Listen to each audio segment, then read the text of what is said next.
Question number next. The velocity component of two-dimensional fluid can be given in Eulerian system by u is equal to 2x plus 2y plus 3t, v is equal to x plus y plus t upon 2. आपको find out करना है, find out the displacement of the fluid particle in Lagrangian system. यानी आपको x Y Z की value निकालनी है Lagrangian system, यानी initial coordinate और फाइनल कोऑर्डिनेट का यूज करते हुए. ओके, चलते हैं क्वेश्चन की तरफ. क्या आपको गिवन है?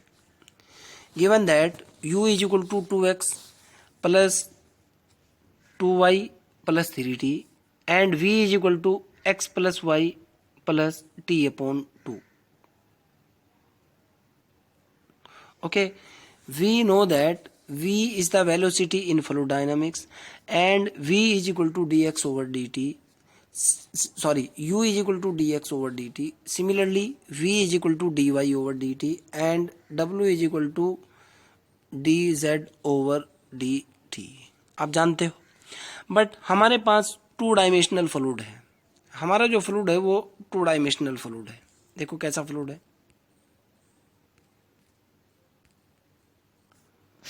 फ्लूइड हमारा टू डायमेंशनल है, अर्थात सीधा सीधा u is equal to d x over D t, v is equal to d Y over D t वाले फार्मूले का ही यूज़ किया जाएगा. सो दैट u जो गिवन है 2x plus 2y plus 3t के बराबर है. मैंने इसको डिफ्रेंशिएट किया with respect to t. Sorry, differentiate नहीं किया, मैंने u की वैल्यू डाली. The value of u is dx over dt. So dx over dt is equal to 2x plus 2y plus 3t. v की वैल्यू डाली जो कि dy over dt के बराबर है, मेरे को गिवन है. यहाँ मैंने v की वैल्यू डाली, dy over dt is equal to हुआ x plus के y plus t upon 2. Clear? आप भी जानते हो ये दोनों के दोनों साइमल्टेनियस डिफरेंशियल इक्वेशन हैं. Okay, first order first degree के.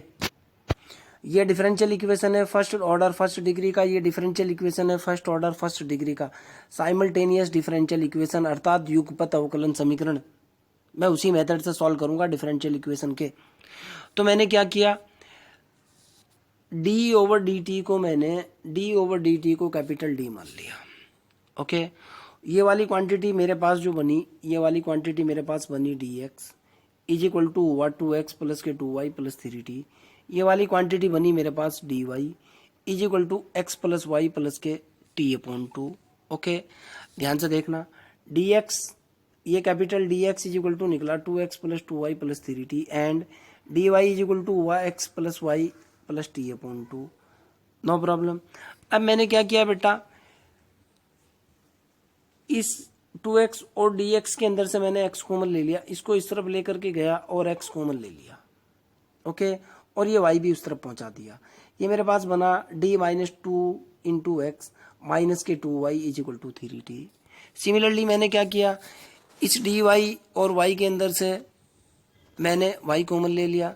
ये मेरे पास इधर जाने के बाद माइनस एक्स बना प्लस d माइनस के 1 into Y is equal to t upon 2.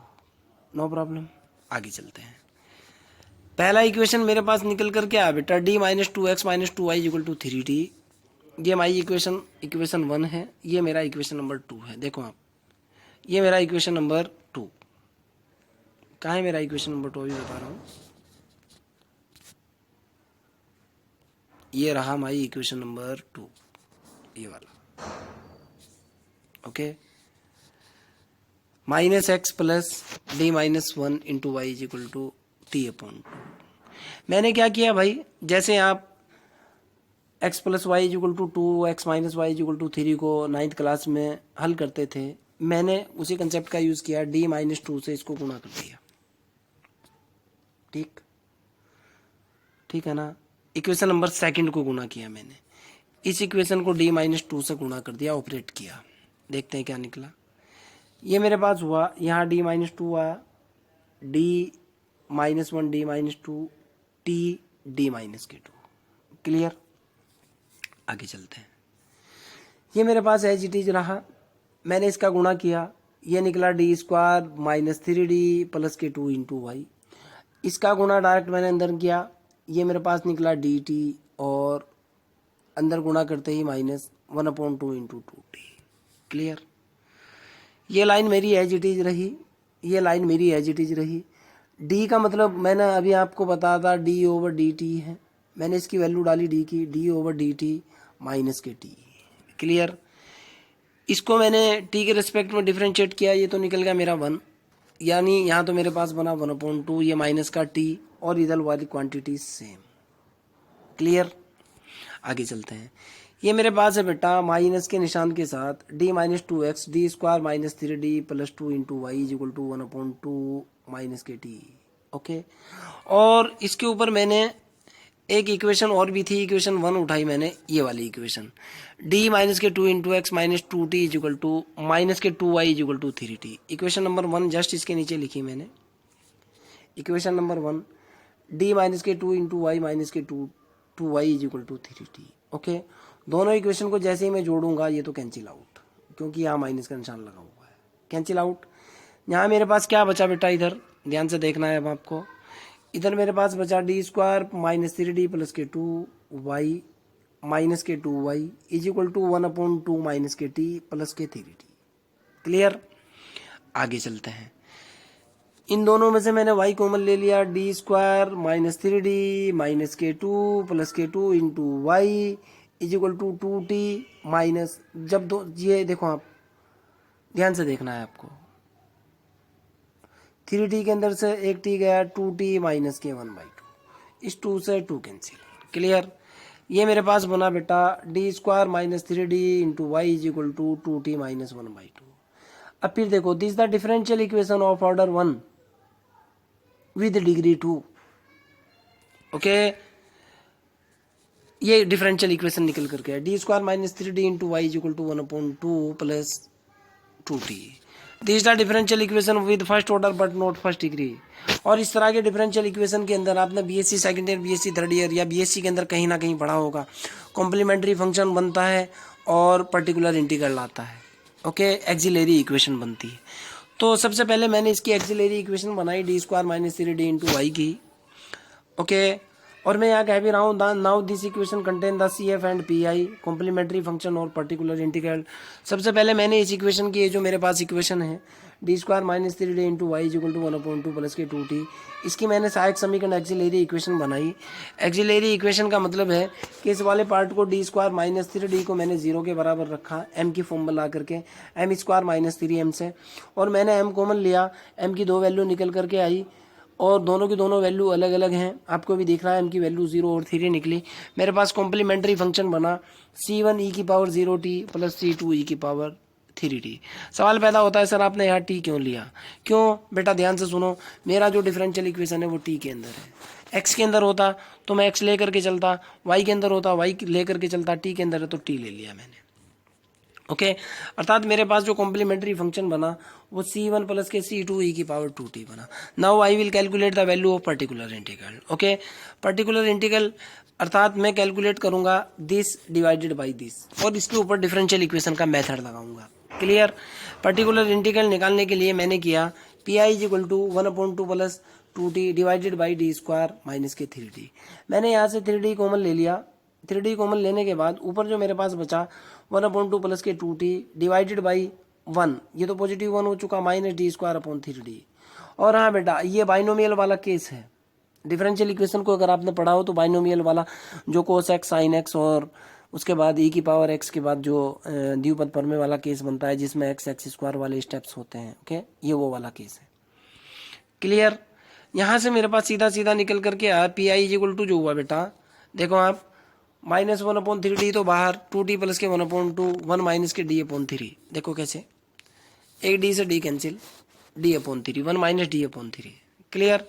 अब मैंने क्या किया, ये पावर ऊपर लेकर के गया, माइनस 1/3d जूँ का तूँ, 2t प्लस के 1/2 जूँ का तूँ, 1 माइनस d/3 की पावर माइनस के 1। Okay, now I am using binomial theorem. मेरे पास फार्मूला होता है बेटा 1 माइनस एक्स की पावर माइनस के 1 इज इक्वल टू होता है 1 प्लस एक्स स्क्वायर एक्स की पावर 3 एंड सो ऑन। मैंने उसी कंसेप्ट का यूज़ कर लिया। मेरे पास पर्टिकुलर इंटीग्रल निकला -1/3d इज इक्वल टू, मैंने इसकी गुणा यहाँ की 1 प्लस के 3d, 1 प्लस के 3d d/3 का complete square and so on, और इधर निकला 1/2 प्लस 2t। ओके, मैंने अंदर इसकी गुणा की, गुणा करने के बाद इधर -1/3d, इसकी गुणा डायरेक्ट इसके साथ की 1/2, फिर मैंने इसकी गुणा डायरेक्ट इसके साथ की, पहले इसके साथ की d/3 इंटू 1/2, फिर मैंने इसकी गुणा इसके साथ की 2t निकल करके आया, फिर मैंने इसकी गुणा इसके साथ की 2 इंटू d/3 इंटू 2t। क्यों एक एक बार गुणा की भाई, यहाँ 2 बार डिफरेंशिएशन है, इसकी पावर 1 है, इसलिए मैंने सिंपल इसको रिजेक्ट करते हुए इस सारे की गुणा इसके साथ की, वहाँ तक जाने की ज़रूरत नहीं है इसलिए। क्लियर, आगे चलते हैं। 1/3d as it is, 1/2 as it is, d का मतलब होता है डिफरेंशिएशन। भाई d का मतलब मैंने आपको बताया था d/dt। जब d/dt में 1/2 करूँगा तो इसका डिफरेंशिएशन तो 0 होगा ना। क्लियर है ना, समझ आती है ना मेरी बात। इसका differentiation 0 with respect to t, तो इसका डिफरेंशिएशन 0, ये 2t मेरा एज इट इज। जब मैं इसका डिफरेंशिएशन करूँगा, ये d की वैल्यू डाल करके डिफरेंशिएट करूँगा, d का मतलब d/dt है विद, और ये मैं t के रिस्पेक्ट t का डिफरेंशिएशन करूँगा, ये तो 1 हो जाएगा। ये निकला मेरे पास 2/3, यहाँ देखो t है ये। ओके, तो पर्टिकुलर इंटीग्रल मेरे पास निकला -1/3d, और ये हुआ मेरे पास 1/2, ये वाला स्टेप हुआ मेरा 0 प्लस के 2t प्लस के 2/3। क्लियर, आगे की तरफ चलते हैं।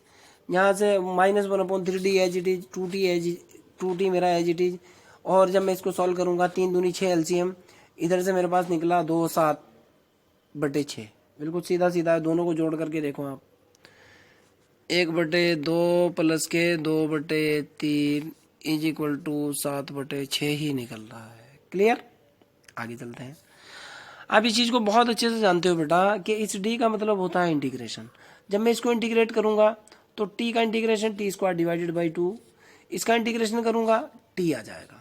1/d का मतलब होता है इंटीग्रेशन, मल्टीप्लिकेशन में d का मतलब होता है डिफरेंशिएशन, डिफरेंशियल इक्वेशन के अंदर। ओके, आगे चलते हैं। पर्टिकुलर इंटीग्रल की वैल्यू मेरे पास आ चुकी। Now I will calculate the value of y so that, देखता हूँ पर्टिकुलर इंटीग्रल। जब मैं इसकी गुणा इसके साथ करूँगा 2 से 2 कैंसिल हो जाएगा यहाँ पे, और ये निकलेगा -3 -t² आएगा, और +70/-70/18 आएगा। देखो आप, -70/18। क्लियर, हमारे पास सी एफ की वैल्यू पहले से ही निकली हुई थी। नाउ जनरल सॉल्यूशन, हमारे पास जो मेथड होता है वो होता है C F plus P I का, complementary function plus particular integral. Complementary function की वैल्यू ये है, पर्टिकुलर इंटीग्रल की वैल्यू मेरे पास ये रखी हुई है। मैंने दोनों वैल्यू ऐड की, ये मेरा कॉम्प्लीमेंट्री फंक्शन निकला, ये मेरा पर्टिकुलर इंटीग्रल निकल गया। क्लियर, नो डाउट, ये वाई की वैल्यू आ चुकी है मेरे पास। और मैंने अब क्या किया बेटा, मैंने y को डिफरेंशिएट किया with respect to t। y को नाउ, इस y को मैंने डिफरेंशिएट किया विद रिस्पेक्ट टू t, ये तो 0 हो चुका। ये निकला, जब मैं इसको डिफरेंशिएट करूंगा विद रिस्पेक्ट टू t, ये निकलेगा 3c2e⁻3t। इसको डिफरेंशिएट किया, ये निकलेगा 2t/3। इसको डिफरेंशिएट करूंगा, t का डिफरेंशिएशन तो 1 हो जाएगा, आपको भी पता है। Clear, no problem. Now dy/dt की वैल्यू मेरे पास ये है, और मेरे पास जो पुरानी इक्वेशन थी मैं डायरेक्ट उसी को उठाऊंगा। ध्यान से देखना है, पुरानी इक्वेशन की तरफ जा रहा हूँ जो मेरे को उठानी है। ये है मेरी equation number 2, -x d-1y is equal to t/2। मैंने इस इक्वेशन को फिर से उठाया, -x, ये ले भाई, -x d-1 into Y is equal to t/2। यहाँ से मैंने डायरेक्ट x की वैल्यू निकाली। भाई जाहिर सी बात है, x उस तरफ जाने के बाद पॉजिटिव हो जाएगा, x बराबर ये इस तरफ आने के बाद नेगेटिव हो जाएगा। x बराबर होगा मेरे पास d-1 इंटू वाई माइनस के t/2। मैंने यहाँ से डायरेक्ट x को कैलकुलेट किया, x is equal to dy minus Y minus t/2, या x की वैल्यू जो है मेरे पास d की वैल्यू आपको भी पता है d/dt है, जो मैंने स्टार्टिंग में मान रखी है। X is equal to over D T D Y over D T minus Y minus T upon two. Okay, मैं अब वाई की वैल्यू पुट करूंगा और D T D Y over D T की वैल्यू पुट करूंगा। Now I am putting the value of Y and D Y over D T. Okay, ध्यान से देख लेना। एक्स बराबर जो मेरे पास हुआ बेटा, ध्यान से सुनना, पहले मैं वैल्यू पुट करूंगा D Y over D T की। देखो यहाँ वैल्यू पुट करूंगा D Y over D T की। D Y over D T की वैल्यू कितनी है भाई? D Y over D T की वैल्यू है 3c2 ई की power -3 T minus 7 minus 2/3 T minus 7/18। Value डाली मैंने, ये देखो आप, ई की power 3t into 3 into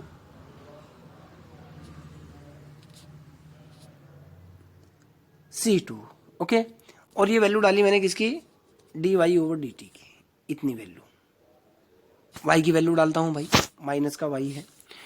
Y की वैल्यू मेरे पास निकल करके आई थी, ये देखो आप, वाई की वैल्यू शुरू की 2 C1 प्लस C2, शुरू की 2 प्लस में, लास्ट की 2 माइनस में, 8 के साथ 7/18 होगा यार ये बेटा। ये यहाँ 1 भी है, गलती से छोड़ दिया मैंने। C1 प्लस C2 ई की पावर 3t माइनस के t²/3 7t/18, ये 18 है यहाँ पर, 8 नहीं है। ओके, मैंने ये वैल्यू डाली,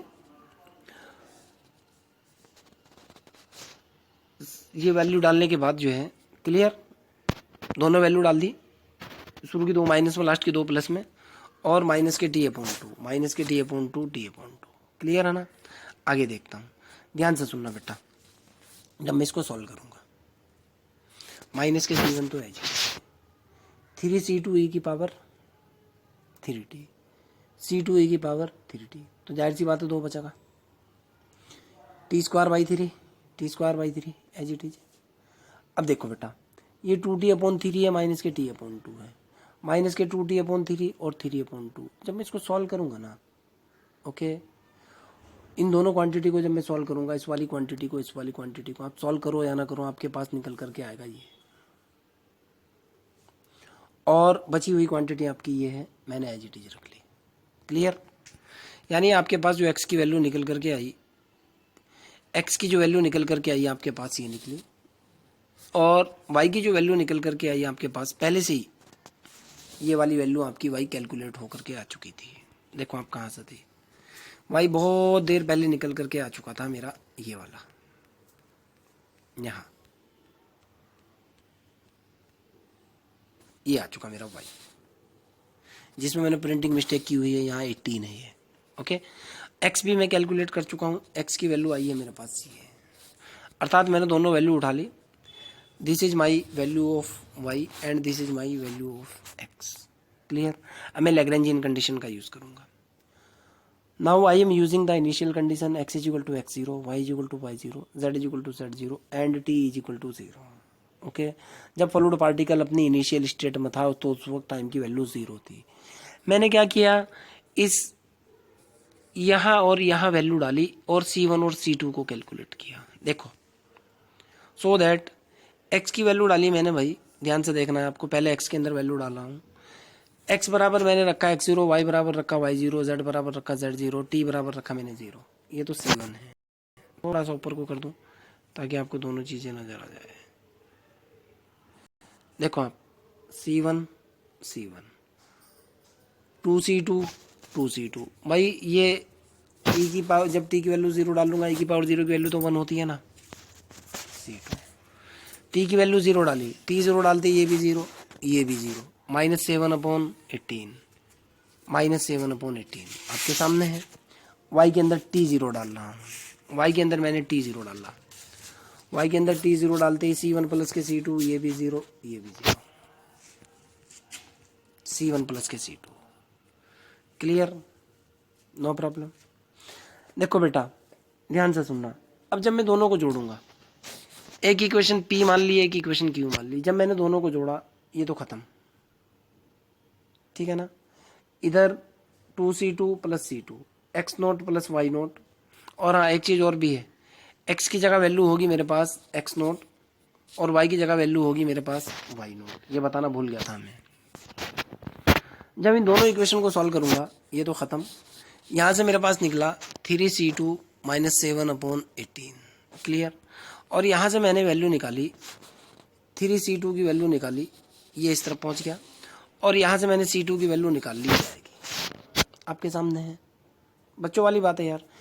सिमिलरली इन दोनों इक्वेशन को सॉल्व करने के बाद जो है, इन दोनों इक्वेशन को सॉल्व करने के बाद, घटाने के बाद, सब्ट्रैक्ट करने के बाद मैं c1 की वैल्यू निकाल लूँगा।